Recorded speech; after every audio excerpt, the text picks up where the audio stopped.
ও রব, ও আসমানের মালিক,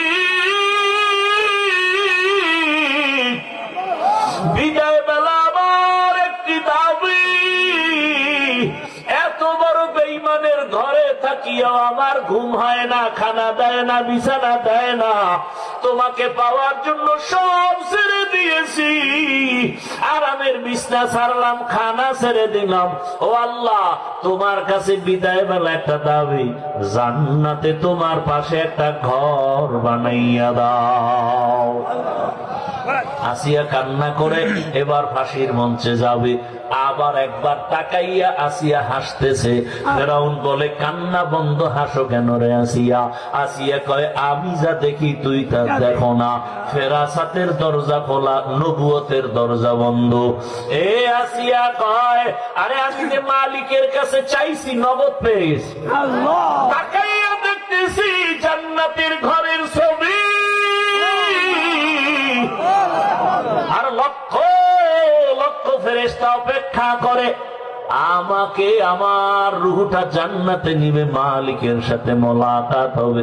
ফেরাউন, তুই জানো না, এই মজা তুই বুঝবি না, তাড়াতাড়ি আমার ফাঁসি দাও, মরণের পর্দাটা পার হলে আমার মালিকের আমি পেয়ে যাব। এরে আল্লাহর বান্দারা, ও যুবক বাবারা, ও বৃদ্ধ বাবাজি, ও পর্দার আড়ালের মা বোনেরা, ও এলাকাবাসী, ধন্য আপনাদের জীবন। না চাইতেই পাওয়া গেছেন একজন আল্লাহর প্রিয় বান্দার দরবার। সারা দেশ থেকে মানুষ আইসা এখান থেকে ফুলের ঘেরান নিয়ে যায়। আপনারা এলাকার মানুষ যদি এই ঘেরান নিতে না পারে, কপাল বুঝি পুড়িয়া যাবে রে মা বোনেরা। এখনো সময় আছে, আল্লাহর মোহাব্বত নিয়া। আপনারা তো আর শামসুল হক সদর সাহেব হুজুরের আর পাবেন না, কিন্তু তার কলিজা ভাঙা চোখের পানির একটা ফসল রেখে গেছেন এই দরবারে মাদ্রাসা।